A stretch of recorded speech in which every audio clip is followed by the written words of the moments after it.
எல்லாம் அதை வச்சுக்கிறோம். எது நல்லா இருக்கோ அதை பயன்படுத்தி பரக்கத்துனாங்க ஸல்லல்லாஹு அலைஹி வஸல்லம். தேவையில்லாத சில பயம் சமூகத்தை பாதித்திருக்கிறது. நாளை என்ன நடக்குமோங்கிற கவலை உனக்கு தேவையில்லை. நாளையை நினைத்து கவலைப்படாதே என்றார்கள் கண்மணி முஹம்மது ரசூலுல்லாஹி ஸல்லல்லாஹு அலைஹி வஸல்லம்.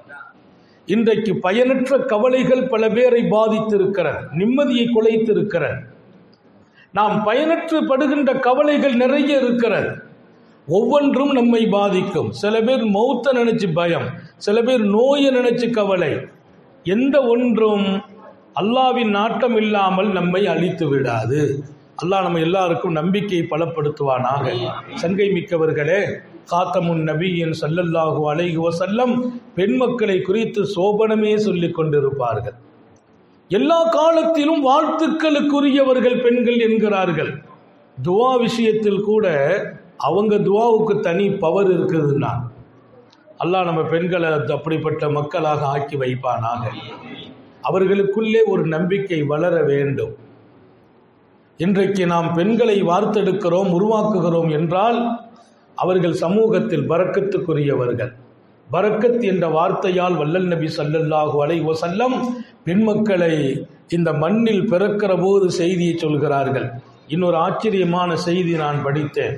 தாயின் வயிற்றிலே குழந்தை தரிக்கிற போது அதை பூமிக்கு கொண்டு வரும் நேரம் அல்லாஹ் ஒரு மலக்கை அனுப்புவான். அந்த குழந்தை ஆண்மகனாக இருந்தால் அந்த மலக்கு சொல்வார், அல்லாஹ் உனக்கு வாழ்த்து சொன்னான் என்று பூமிக்கு அனுப்புகிற போது உன் பெற்றோர்களுக்கு நீ பொறுப்பாக இருக்க வேண்டும் என்று அல்லாஹ் சொன்னான். பூமிக்கு போ, பெற்றோர்களுக்கு பொறுப்பாக இருக்க வேண்டும். பெண்மகள் பிறக்கிற போது அல்லாஹ் சொல்வான் மலக்கை கொண்டு, நீ உலகிற்கு செல், உனக்கு நான் பொறுப்பு என்று சொல்வான். நான் பொறுப்பு. ஆண்மகனை அனுப்புகிற போது உன் பெற்றோர்களுக்கு பொறுப்பாக இருந்து விடு, பெண்மகளுக்கு நான் பொறுப்பு என்றான் அல்லாஹ். அல்லாவே பொறுப்படுத்த பெண்ணை குறித்து நீ ஏன் கவலைப்படுகிறாய்? அவள் அழகாக வாழ்வாள். அவள் வாழ்க்கையை தீர்மானிப்பது ரப்பின் பொறுப்பு. அவள் எதிர்காலத்தை ஜொலிக்க வைப்பது அல்லாவின் கடமை. ஆதரவற்ற பெண்கள், எத்தனை நெருக்கடிகளுக்கும் இன்னல்களுக்கும் ஆளாக்கப்பட்ட பெண்களின் ஒரு பட்டியல் இருக்கிறது. அந்த பட்டியலில் ராபியாத்துல் பஸரியா மிக கடுமையான சோதனைக்கு ஆளாக்கப்பட்ட பெண்மணி, கொடூரமாக நடத்தப்பட்ட பெண்மணி. அவர்களினுடைய வாழ்க்கையின் சந்தோஷ காலங்களை தீய சக்திகள் சூறையாடியது. சந்தோஷ காலங்களை தீய சக்திகள் சூறையாடியது. ராபியாத்துல் பஸரியாவை ரொம்ப நாணயமான பெண்மணி, ஒழுக்கம் நிறைந்த பெண்மணி. ஆனால் எங்கோ அவர்களை கொடுமைப்படுத்தும் இடத்தில் போய் அகப்பட்டு கொண்டார்கள். நான் பொறுப்பு என்றான் அல்லாஹ். பின்னால் இந்த உலகத்தில் அவர்களை அடையாளம் காட்டுவான். எப்படிப்பட்ட அடையாளம்? ஹசனுல் பஸரி போன்றவர்கள். அது மாத்திரமல்ல, மிகச்சிறந்த வலிமார்கள். உலகத்தை மிக அழகாக உருவாக்குவதற்கும் அல்லாஹ் யாரை தேர்ந்தெடுத்தானோ அத்தனை பேர்களும் மண்டியிட்ட இடம் ராபியாத்துல் பஸரியா. அன்னை ராபியா எத்தனை பேர் இடத்தில் கொண்டு நிறுத்தினான். அவர்களுடைய கடைசி நேரம் குறித்து பெருமக்கள் எழுதுவார்கள். அம்மா ராபியாத்துல் பஸரியா அவர்களை மாலிக் இப்னு தீனாரும் இப்ராஹிம் இப்னு அதுகமும் சந்திக்க வரும்போது அம்மா கவலையோடு இருக்கிறாங்க. என்னம்மான்னு கேட்டாங்க. என்ன ஆசைன்னு கேட்டாங்க. எனக்கு ரொம்ப நாளாக ஒரு பேரிச்சம்பழம் திராட்சைப்பழம் சாப்பிடணும்னு நினைக்கிறேன், கிடைக்கலன்னாங்க. ரெண்டு பேருக்கும் கவலையாக இருந்துச்சு. எவ்வளோ பெரிய பெண்மணி! உலகத்தினுடைய மகான்களை எல்லாம் அல்லாவின் நெருக்கத்தில் கொண்டு சேர்த்த பெண்மணி. அவர்களுக்கா ஒரு திராட்சை பழம் கிடைக்கல. ரெண்டு பேரும் வெளியில் வர்றாங்க. வெளியில் வந்து பேசிக்கிட்டே வர்றாங்க. மேலே பறந்து போன ஒரு காகம் அவங்க முன்னாலேயே திராட்சையை கொண்டு போட்டுச்சு. அப்படி எடுத்துகிட்டு ரெண்டு பேரும் யோசிக்கிறாங்க. அம்மா எவ்வளோ தூரம் அல்லாஹ் இடத்துல அங்கீகாரம். அவங்க நினைச்ச போது அல்லாஹ் ரப்புல் ஆலமீன் காகத்தை கொண்டே திராட்சையை போட்டுட்டான். தூக்கிட்டு வர்றாங்க. பிள்ளைகளை வெளியில் அனுப்பி விட்டுருங்க.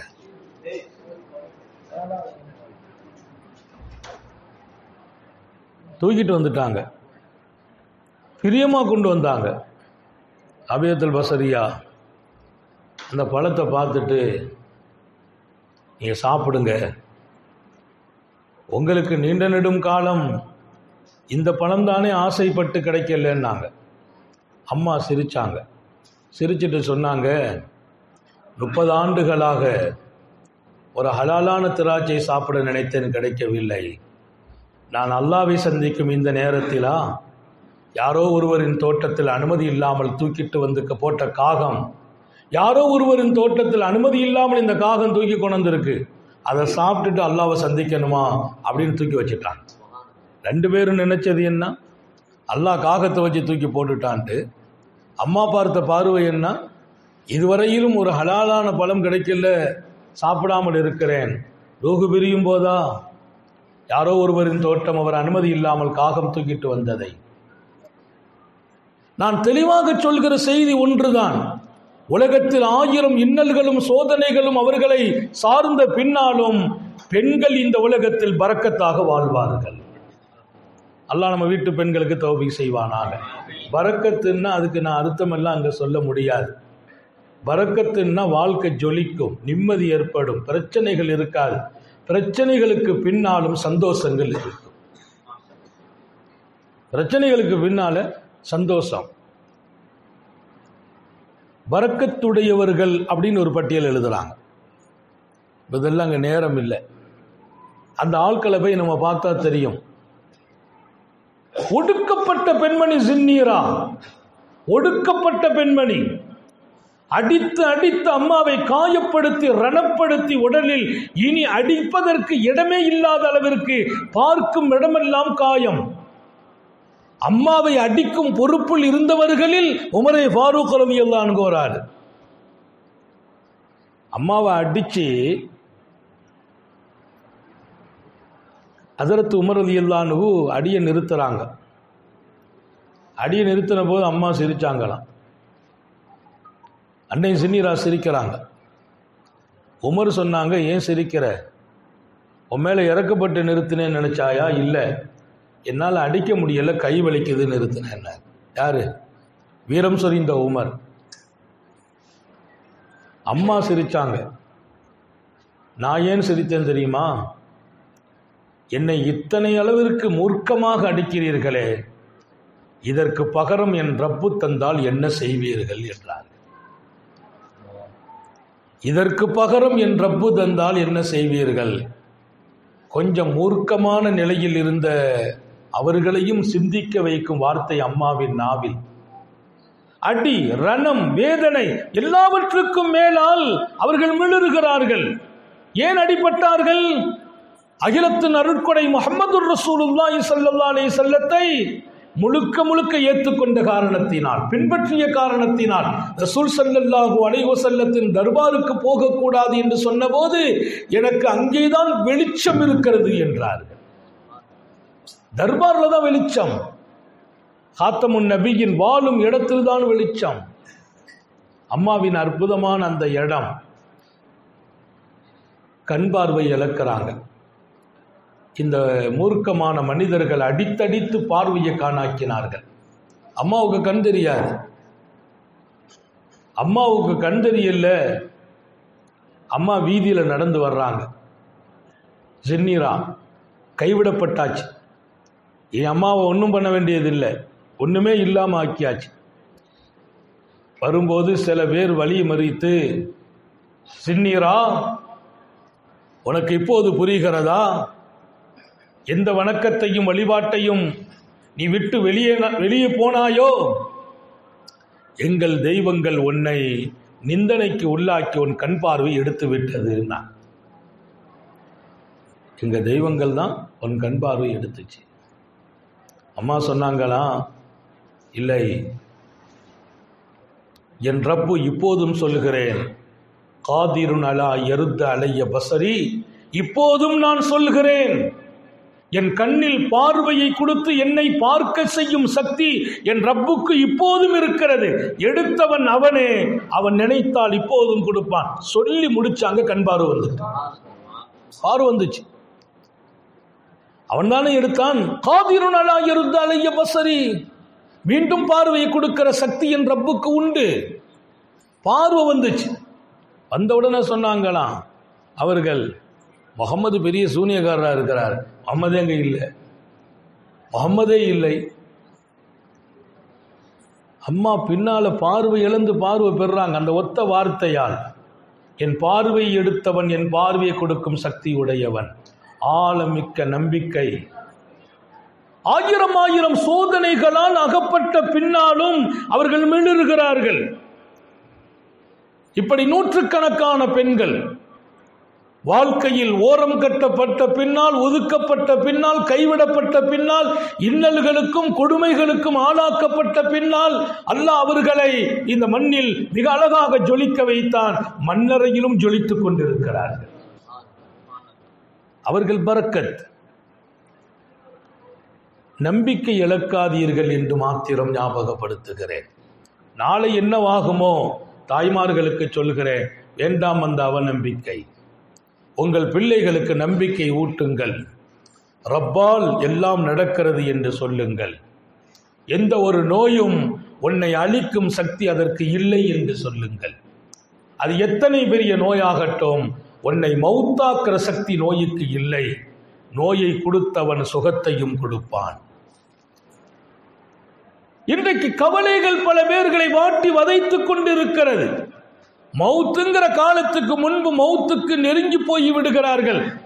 ஏன்? தேவையில்லாத கவலைகளால். அப்படிப்பட்ட கவலைக்கு பின்னால் ஒரு பொருள் மறைந்திருப்பதைத்தான் நாங்கள் எச்சரிக்கிறோம். அது அல்லாஹ்வின் மீது ஏற்படுகிற அவநம்பிக்கை. அல்லாஹ்வின் மீது உங்களுக்கு இன்னும் பலமான உறுதி வராமல் இருப்பதுதான் சின்ன சின்ன வாழ்க்கையை பாதிக்கிற காரியங்களில் நீங்கள் முடங்கி போகிறீர்கள், ஒடுங்கி போகிறீர்கள். இன்னொரு பக்கம் வாழ்க்கையை இருட்டானதாக நினைக்கிறீர்கள். அது ரொம்ப ஆபத்தானது.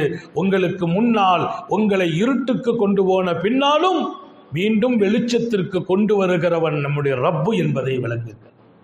யுஹ்ரிஜுக்கும் மினத்-துலுமாத்தி இலன்-நூர், உங்களை இருட்டிலிருந்து வெளிச்சத்திற்கு கொண்டு வருவான். இருட்டு என்பது ஈமானுக்கு எதிரான காரியங்களும் இருட்டுதான்.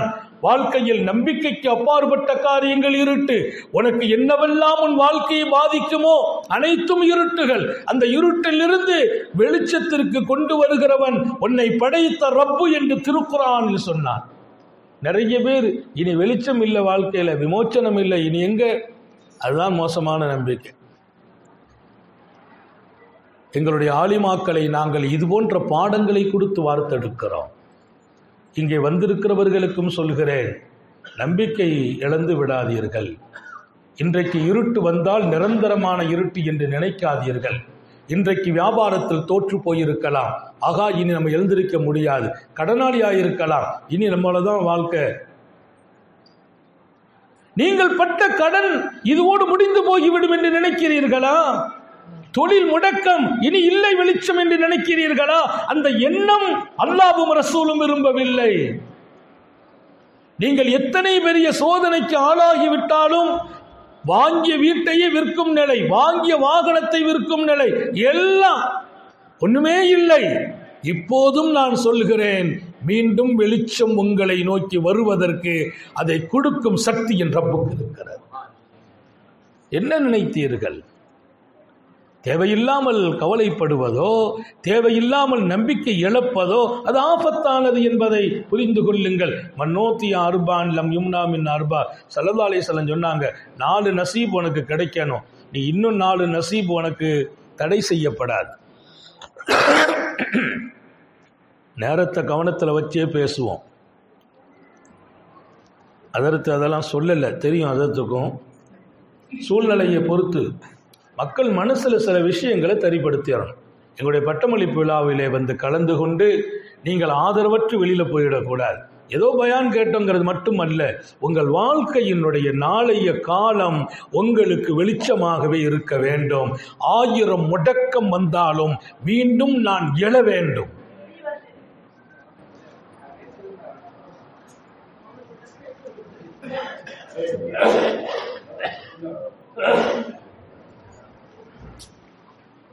ஆயிரம் முடக்கத்துக்கு பின்னாலும் நான் எழ வேண்டும்.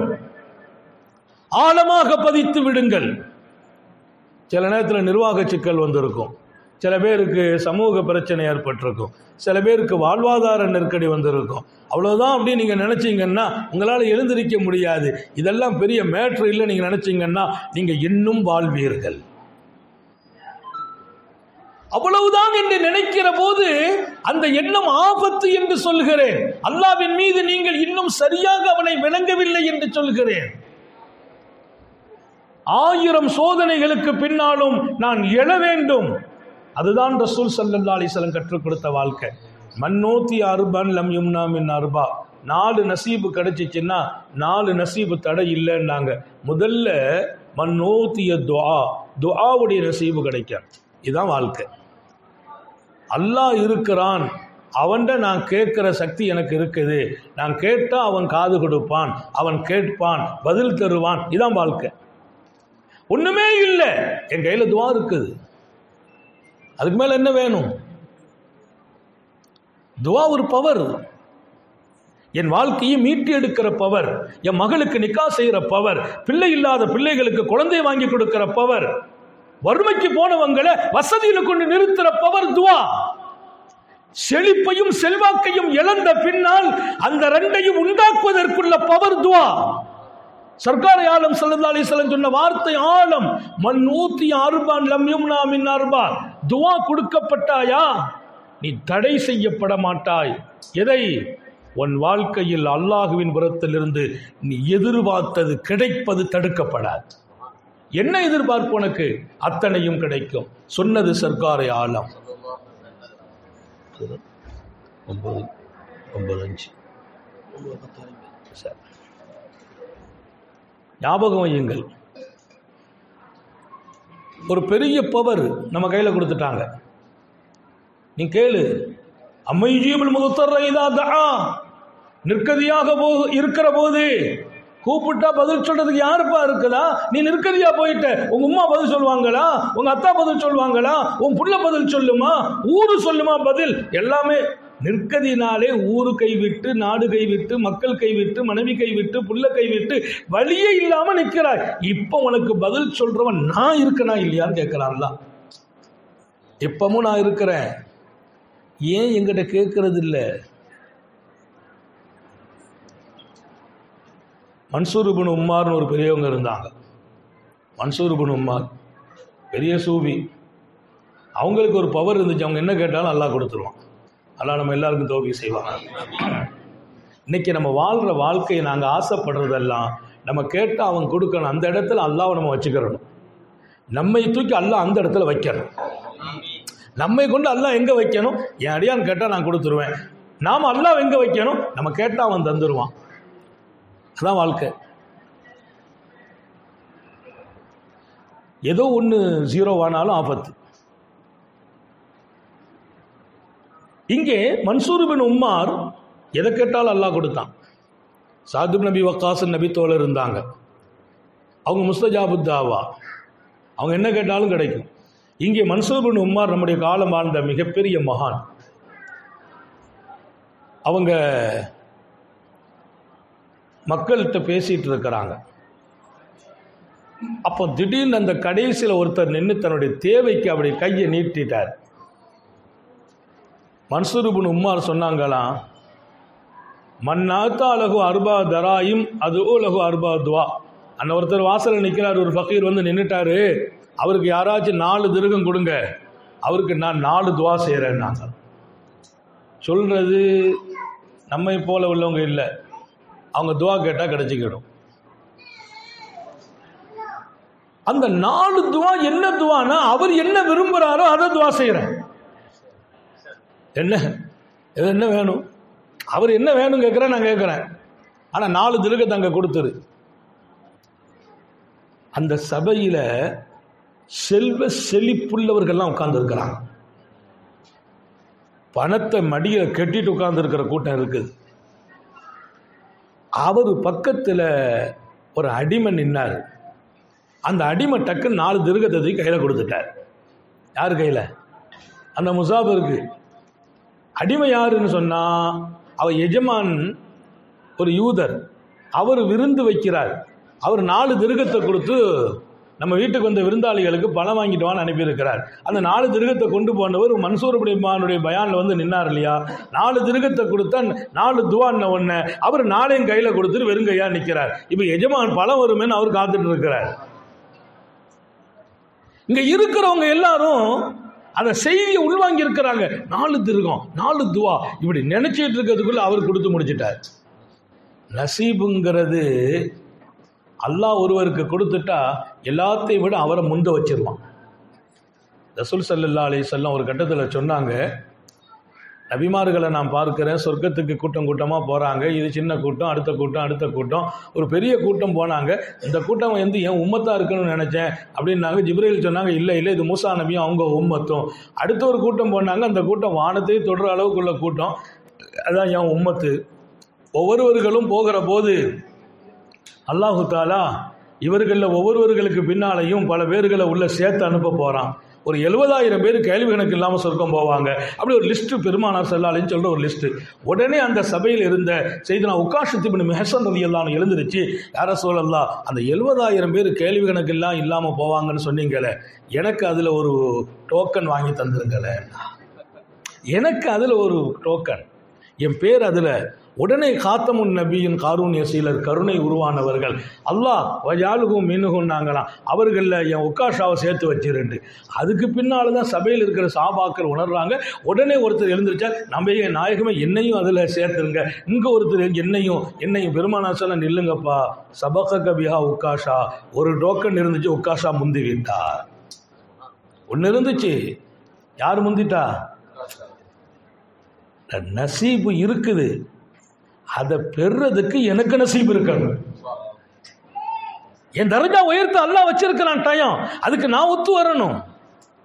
வாய்ப்புகள் அல்லாஹ் தானே தரணும். சபக கபிஹா உக்காஷா முந்திட்டாங்க, அவங்களுக்கு பாக்கி அந்த கிடைச்சி போச்சுப்பா. பாக்கி எல்லாரும் இப்போ யோசிச்சாங்களாம், நம்ம முந்திய கேட்டோம் இல்லையே, நான் முந்தி கேட்கறதுனால அல்லாஹ் மூளையில் போட்டால் தானே கேட்க முடியும். இங்க பணத்தை மடியில கட்டி இருக்கக்கூடிய செல்வந்தர்கள் எல்லாம் காசு எடுத்து கொடுக்கணும்னு எல்லாருக்கும் 4 திருகம் பெரிய மேட்ரா. அதுக்குள்ள அவர் என்ன செய்தாரு, நான் கொடுத்துட்டேன்னார். எல்லாரும் திரும்பி பார்த்தா ஒரு அடிமை. உள்ள வாப்பான்னாங்க, நேரா உள்ள வந்தார். உனக்கு என்னப்பா 4 துவா. ஒவ்வொருத்தங்களும் தாடியில கை வச்சு தலையில கை வச்சு, ஆகா நசீபை இழந்துட்டோமே, நம்ம பயானை கேட்டுட்டே ரசனையா உட்காந்துட்டோம், காரியத்தை அவர் செய்து முடிச்சுட்டாரு. காரியத்தை ஈஸியா முடிச்சுட்டார்ல. என்ன வேணும் அவர் முதல்ல கேட்டாரா, வாப்பா இன்னி அப்துல் மம்லூக், நான் ஒரு கொத்தடிமை, எனக்கு முதல்ல இன்னையிலிருந்து எனக்கு உரிமை வேணும்னா. சுப்ஹானல்லாஹ், உரிமை என்ன மன்சூர் ரஹ்மத்துல்லாஹி அலைஹி கொடுக்க முடியும்? எஜமான்ல கொடுக்கணும். எஜமான பொறுத்தவரையில் ஒரு அடிமைன்னா ஒரு சொத்து, 1 லட்சம் ரூபா சொத்து இருக்கிற மாதிரி சொத்தை இழக்க முன் வர முடியாது. நான் ஒரு கொத்தடிமை, உரிமை வேணும். உடனே சொன்னாங்களாம், அல்லாஹ் அவரை உரிமையை கொடுத்துருண்டான். முடிஞ்சு போச்சு, துவா முடிஞ்சிட்டு. அடுத்து என்னப்பா, காலம் பூரா கஷ்டப்பட்டு உழைச்சி சம்பாதிச்சாலும் எனக்கு ஒன்றும் கிடைக்காது. அடிமைகள் எதை செய்தாலும் முதலாளிக்கு போயிடும், காசு முஜமானுக்கு போயிடும். நான் ரொம்ப கஷ்டப்பட்டுட்டேன், வாழ்க்கையில் எல்லா சிரமங்களையும் அனுபவிச்சுட்டேன். 2வது துவா, நான் பணக்காரன் ஆகணும், துவா செய்யுங்க. கொடுத்தது 4 இவருக்குள்ளது இல்லை, 4 இவருக்குள்ளது இல்லை, நான் பணக்காரன் ஆகணும், துவா செய்யுங்க.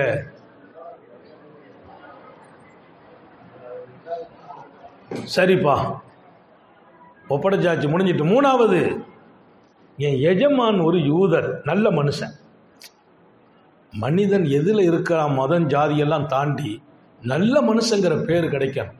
அல்லாஹ் நம்ம எல்லாத்துக்கும் தௌஃபீக் செய்யும். என் எஜமான் நல்ல மனுஷன், ஆனால் யூதர், ஈமான் இல்லையேன்னு கவலை இருக்குது. இவர் மூமின். 4 திருகத்தை கொடுத்தாரு பாருங்க, அவர் மூமின். என் எஜமான் நல்ல மனுஷான ஹிதாயத் இல்லை, யூதரா இருக்கிறார். அவருக்கு நான் கைமாறு செய்யணும்னு நினைக்கிறேன், அவருக்காக ஒரு துவா, அவருக்கு ஹிதாயத்து கிடைக்க துவா செய்யுங்க. இப்படி வேலைக்காரங்க நமக்கு கிடைச்சிட்டா நம்ம பாக்கியமானவங்க. நம்ம முதலாளியா இருக்கிறது முக்கியம் இல்லை, நமக்கு அல்லாஹ்வுல இருந்து வேலை பார்க்கறதுக்கு கிடைக்கிற ஆளு எஜமான் மேல இவ்வளவு நம்பிக்கை உள்ள ஆளா இருக்கணும். என் எஜமானுக்கு ஹிதாயத்தும் சொர்க்கமும் கிடைக்கணும்னு கேட்கிற தொழிலாளி. இன்னைக்கெல்லாம் நமக்கு பெரிய தொந்தரவு கூட இருக்கிறவங்களால தான், கூட இருக்கிறவங்க தான் பல பேருக்கு பிரச்சனை. எப்போ முதலாளிய ஆளை ஓய்க்கலாம், எவ்வளோ பேர். சில கம்பெனிகளில் முதலாளி இன்னைக்கு ஒன்றுமில்லாமல் இருக்கிறார், அங்கே தொழிலாளியாக இருந்தவர் வளமாக இருக்கிறார். எத்தனை இடங்கள். அபிமானமுள்ள தொழிலாளி, முதலாளிக்கு துஆ வேண்டுகிற தொழிலாளி. என் எஜமான் நல்ல மனிதர், ஆனால் அவர் ஈமான் இல்லை, அவர் ஹிதாயத்துக்கு துஆ செய்யுங்கள். சரிப்பா. 4வது, அல்லாஹு தாலா காலத்தில் நான் நிறைய பாவம் தப்பெல்லாம் பண்ணியிருக்கேன், என்னையும் என் எஜமானனையும் அல்லாஹ் மன்னிக்கணும்னு துஆ செய்யுங்க. மன்னிப்பு வேணும், எனக்கு வேணும், எங்க எஜமானுக்கு வேணும். அவர் இவ்வளவெல்லாம் பேசுகிற அளவுக்கு அந்த சபையில் போய் நின்னதே காரணமாயிடும். சாலிஹீங்களுடைய சபைக்கு போனாலே நம்ம மாறிடுறோம். வலிமார்கள் நேசர்களுடைய சபையில் போய் நீங்கள் உட்கார்ந்தா அல்லாஹ் உங்களை ஒரு பெரிய விசேஷமான நிலைக்கு மாற்றி தான் வெளியில் அனுப்புவான். அல்லாஹ் அந்த சபைகளில் நாம் இருக்க செய்வானாக. மாற்றணும் இல்லை, அல்லாஹ் தானே மாற்றணும். அவருக்கு நம்பிக்கை அந்த அடிமைக்கு. உடனே ஓடி வருகிறார் எஜமானுடைய தர்பாருக்கு. எஜமானுடைய தர்பாருக்கு ஓடி வருகிறார். வந்தவன் அவர் கேட்டார், என்னப்பா பழம் வாங்க சொன்ன, வந்தவங்க பூரா சாப்பிட்டுட்டு வீட்டை விட்டே போயாச்சுப்பா, பழத்தை எங்கப்பான்னு கேட்டார். யாரு? முதலாளி. இவர் சொன்னார், பழம் வாங்க போன 4 திருகத்தை கொண்டு மன்சூர் பின் உமார் உபதேசம் செய்தாங்க. 4 திருகத்தை கொடுத்தா 4 துவான்னு சொன்னாங்க. 4 திருகத்தை கொடுத்துட்டு 4 துவா வாங்கிட்டு வந்துட்டேன். அந்த எஜமான பாருங்க, என்ன துவாப்பா சொல்லுன்னாலும். அவனா இருந்தால் துட்டை கொடுத்தா துவாவாவா? பழம் வாங்க சொல்லி துட்டு கொடுத்துருக்க, என்ன துவாங்கிற? சில பேர் இந்த காசுக்கு அடிக்ட் ஆகிட்டாங்க வைங்கள, பாக்கியங்களை கூட அலட்சியமா பேசுவாங்க காசுக்காக.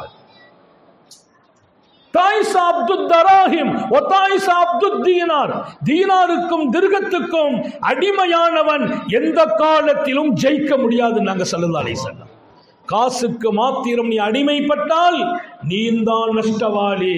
ஏன்? போன துவா கேட்டு காசை கொடுத்துட்டேன். காசுக்கு நம்ம அடிமையா இருந்தோம்னா என்ன பேசுவோம்? என் காசை நீ எப்படிடா கொடுக்கலாம்? என்ன பெரிய துவா, காசை கொடுக்கணுமா? அவன் அப்துல் தீனார், தீனாருக்கு அடிமை, திருகத்துக்கு அடிமை. காசுக்கு அடிமையானால் அருள் தடுக்கப்படுவீர்கள். காசு வரும், இன்று இருக்கும் நாளை போகும். அரபில காசுக்கு மாலுன்னு அர்த்தம். மாலுன்னா செல்வம்னு அர்த்தம். அதுக்கு அர்த்தம் என்ன தெரியுமா? மால்னா இன்னைக்கு இங்கே இருக்கும், நாளைக்கு அங்கே சாஞ்சிரும். மால்னா சாய்வதுன்னு அர்த்தம். நம்ம கையில் இருக்கிற பணம் நாளைக்கு அங்கே சாஞ்சிரும். மாலினுடைய மூலதனம் தங்கம். தங்கத்துக்கு அரபியில் ரஹப். ரஹப்னா நாங்கள் யாரிடத்திலும் நிரந்தரமாக இருக்க மாட்டோம், சென்று கொண்டே இருப்போம். ரஹப்னா செல்லுதல். ரஹப்னா செல்லுதல். தங்கம் இருக்கும், சென்று விடும். சங்கைமிக்க ஹதரத் அவர்களுடைய சொன்ன நேரத்தில் நான் நிறைவுபடுத்த வேண்டும். நான் எல்லா இடத்துலையும் சொல்கிறது, நான் 4ன்னு சொன்னால் 4ஐயும் சொல்ல முடியாது. எத்தனை கிடைக்குதோ அத்தனை வாழ்க்கையில் எடுத்துக்கிறோம், அவ்வளவுதான். இங்கே முதல் பகுதிக்குள்ளேயே நான் நிற்கிறேன். உங்களுக்கு வாழ்க்கையை இழந்ததை மீட்டு எடுப்பதற்கு தரப்பட்ட ஒன்றுதான் துவா. மறந்துடாதீங்க. எதை இழந்தாலும், இன்னைக்கு எனக்கு 1000 தேவை இருக்குது, நம்பிக்கை இருக்குது. ஏன்? அல்லாஹ்ட்ட கேட்போம், ராத்திரி கேட்போம், தஹஜ்ஜுத் கேட்போம், ஃபர்துக்கு பின்னால கேட்போம். ஸல்லல்லாஹு அலைஹி வஸல்லம் சொன்னாங்க, மழை பெய்கிறதா, மழை பெய்யும் போது கேள், உன் துவா ஒப்புக்கொள்ளப்படும். பாங்கு முடிந்தவுடன் கேளுங்கள், துவா ஒப்புக்கொள்ளப்படும். 5 வேளை ஃபர்தை முடித்து விட்டு கேளுங்கள், உங்கள் துவா ஒப்புக்கொள்ளப்படும். ஒப்புக்கொள்ளப்படுற நேரம் உட்பட அடையாளப்படுத்தியவர்கள் அகிலத்தின் அருட்கொடை முஹம்மது ரசூலுல்லாஹி ஸல்லல்லாஹு அலைஹி வஸல்லம். அப்படி இருந்தும் பறந்த முடிச்சுட்டு சில பேர் துவா கேட்காம இஞ்சி போறாங்கன்னா அவர்களை விட துரதிருஷ்டவாதிகள் யார்? பாங்கு முடிஞ்ச உடனே துவா கேளு. சிந்தானி சிந்தானி லா துரத்தான், 2 விஷயங்கள் மறுக்கப்படாது என்று சொன்ன எம்பெருமான், ஒன்று பாங்கு சொல்லும் நேரத்தில் கேட்கப்படுகிற துவா, மறுக்கவே படாது. நிறைவுபடுத்துகிறேன். எஜமான் சொல்றார், 4 திருகத்தை கொடுத்து 4 துவா சொல்லுப்பா. என்ன துவா? முதல் துவா, எனக்கு உரிமை வேணும்னு கேட்டேன். நம்மளா இருந்தா உரிமையா? அவர் யாருப்பா உனக்கு உரிமை கொடுக்கறதுக்கு? உரிமை எனக்கு வேணும், நான் சுதந்திரமா வாழணும், இனியும் அடிமையா இருக்கக்கூடாது அப்படின்னு துவா செய்ய சொன்னேன். அவர் துவா அல்லாஹ்ட்ட கேட்டுட்டாங்க. அந்த ஹொர்ருல்லி வஜ்ஹில்லாஹ்னாராம், இதோ உன்னை நான் உரிமை விட்டு விட்டேன் என்றார். துவா பவரை பாருங்க. ஒரு யூதரின் இதயத்தை மாற்றுது என்றால் வெறுமினை மாற்றவில்லை, ஒப்புக்கொள்ளப்படும் இடத்தில் மன்சூர் இருந்தார். அந்த இடத்துல நீங்களும் நானும் இருக்க வேண்டுமே. அல்லாஹ் தௌஃபீக். நம்பர் 1, அந்த ஹுர் லிவஜ்ஹில்லா. நம்பர் 2 என்னன்னு கேட்டார். நான் பணக்காரன் ஆகணும்னு கேட்டேன்னாராம். எஜமான் சிரிச்சுட்டு சொன்னார், ஒன்றும் கவலைப்படாத, இன்னையில இருந்து சொத்து 2 பேருக்கும் சமம் என்றார். என் சொத்துல நீ ஒரு பங்காளி என்றார். நேற்று வரைக்கும் கொத்தடிமை, நீ சம்பாதிச்சுங்கிட்ட கொடுத்தாய், இன்றைக்கு நீனும் நானும் பங்காளி என்றார். 3வது, உங்களுக்கு ஹிதாயத்து கிடைச்சி ஈமான் கிடைச்சி நீங்க ஒரு மூமினா இருக்கணும்னு நினைச்சேன், முதல்ல உன் கையை நீட்டுன்னு சொல்லி கையை பிடிச்சி களிமா சொல்லி வாங்கி அங்கேயே இஸ்லாத்தை ஏற்றுக்கொண்டார், மூமினானார். 4வது என்னன்னு கேட்டேன், உங்களுக்கும் எனக்கும் அல்லாஹ் மன்னிப்பு கொடுக்கணும்னு கேட்டேன். லைசபினார், அது என் கையில் இல்லைப்பா, அது அவங்க கையில இருக்குதுன்னார். அது என் கையில் இல்லை, அவங்க கையில் இருக்குது. இந்த 3 என்கிட்ட இருந்துச்சு, முடிச்சிட்டார். ராத்திரி தூங்குறார். அந்த எஜமான் கனவிலே தஹஜ்ஜத் நேரம் அசரீதி கேட்குது. மன்சூர் அவர்கிட்ட கேட்குது, அவரை பார்த்து, யூதரை பார்த்து அல்லாஹ் சொல்றா, எப்பா நீ உங்ககிட்ட இருக்கிற 3ஐயும் கொடுத்த போது எங்கிட்ட இருக்கிறத நான் கொடுக்காம இருப்பேனா? எப்படி ஏன்ட்ட இருக்கிறத கொடுக்காம இருப்பானா? உன்னை மன்னிக்கிறேன், உன் அடிமையை மன்னிக்கிறேன், உங்க 2 பேருக்கும் துவா செய்தாரே அந்த மன்சூரையும் மன்னிக்கிறேன், அந்த சபையில் இருந்தவர்களையும் மன்னிக்கிறேன். அதான் பாக்கியம். சபையில போய் நம்ம இருந்துட்டா இப்படி ஒரு டோட்டல் மன்னிப்புக்குள்ள நம்ம அகப்பட்டுக்கிடுவோம். அல்லாஹ் தௌஃபீக் செய்யட்டும். இந்த சபையை மன்சூர் இப்னு உம்மாரின் சபையாக ஆக்கட்டும். அன்பர்களே, வாழ்க்கை வெளிச்சம். நான் சொல்வேன், எந்த ஒன்றையும் நாளை நடப்பதை நினைத்து கவலை வேண்டாம், அச்சம் வேண்டாம். என்ன ஆகுமோ என்று நீங்கள் நினைப்பதுதான் என் ரப்பு விஷயத்தில் நீங்கள் பலகீனமாக இருக்கிறீர்கள் என்ற பொருள். அந்த பலகீனத்தை காணாக்க வேண்டும், பலம் உருவாக வேண்டும். அதற்கு உள்ள சக்தி தான் நமக்கு கொடுக்கப்பட்ட அவனிடத்தில் கையேந்தும் வாழ்க்கை. அந்த வாழ்க்கையை எங்கள் வீட்டு பெண்களுக்கு நாங்கள் கொடுக்கிறோம். ஆலிமாக்களை அவனிடத்திலேயே கேளுங்கள் என்று பக்குவப்படுத்துகிறோம். அவர்கள் நாளை தன் மடியிலே வளர்கிறவர்களுக்கு அந்த பக்குவத்தை கொடுத்து வளர்த்து விட்டால் நாளைய தலைமுறை இந்த மண்ணில் நிம்மதியாக வாழ வேண்டும். அல்லாஹ் தௌஃபீக் செய்வானாக. நம்முடைய ஹயாத்திலே பரக்கத் செய்வானாக, சுகத்திலே பரக்கத் செய்வானாக, நிம்மதியான வாழ்வை தருவானாக. விடும் மூச்சும் எழும் பேச்சும் அவன் சிந்தனையாக்குவானாக. ஓடும் இரத்தம் அவன் அன்பு கலந்து ஓட வைப்பானாக. நாம் பெற்ற பிள்ளைகளை கண்குளிர்ச்சியாக்கி வைப்பானாக. நமது பிள்ளைகளின் இல்மிலும் ஈமானிலும் அமலிலும் ரிசுக்கிலும் அவன் பரக்கத் செய்வானாக. நம்முடைய பிள்ளைகளுக்கு உரிய காலத்தில் பொருத்தமான ஜோடிகளோடு திருமணங்களை நசீபாக்குவானாக. திருமண வாழ்க்கையில கணவன் மனைவி சந்தோஷமா இருக்கான், ஹாப்பியா இருக்கான். ஒருத்தருக்கு ஒருத்தர் சண்டை போடுறது, பிரச்சனை பண்றது, கணவர் அவர்கிட்ட மனைவிட்ட பேசுறது இல்லை, மனைவி கணவன்கிட்ட பேசுறது இல்லை, இந்த அம்மா அங்க இருக்கு, அவர் அங்க இருக்கிறார். அந்த வாழ்க்கையில பரக்கத்து கிடையாது. அந்த வாழ்க்கைக்கு பின்னால பிள்ளைங்க வாழ்க்கை நிம்மதி இருக்காது. எனவே விளங்குங்கள், கணவன் மனைவி தகராறு இல்லாமல், சண்டை இல்லாமல், பிரச்சனை இல்லாமல் அல்லாஹ் இணைந்து வாழ தௌஃபீக் செய்வானாக. யாராவது இங்கே உங்கள் வாழ்க்கையில் கணவன் மனைவியோடையோ மனைவி கணவனோட பிரச்சனை இருக்கா, ராத்திரியே போய் முசாபா செய்து சலாம் கொடுத்து சேர்ந்துருங்க. நீங்கள் சேர்வதுதான் நாளைய உங்கள் வாழ்க்கையின் வெளிச்சம். அல்லாஹ் தௌஃபீக் செய்வானாக. குழந்தை இல்லாதவர்களுக்கு குழந்தை பாக்கியங்களை வழங்குவானாக. நீண்ட நெடிய நாட்கள் நோய் நொடிகள் இல்லாமல் உடல் ஆரோக்கியத்தோடு மனநிறைவோடு இன்பத்தோடு அல்லாஹுவை நின்று வணங்கி வழிபட்டு வாழும் நசீபையும் பாக்கியத்தையும் எல்லாம் வல்ல அல்லாஹ் உங்களுக்கும் எனக்கும், நம்மை ஈன்றெடுத்த தாய் தந்தையர்களுக்கும், நமது மனைவி மக்கள் உற்றார் உறவினர் யாவருக்கும் கொடுத்தருள் புரிவானாக.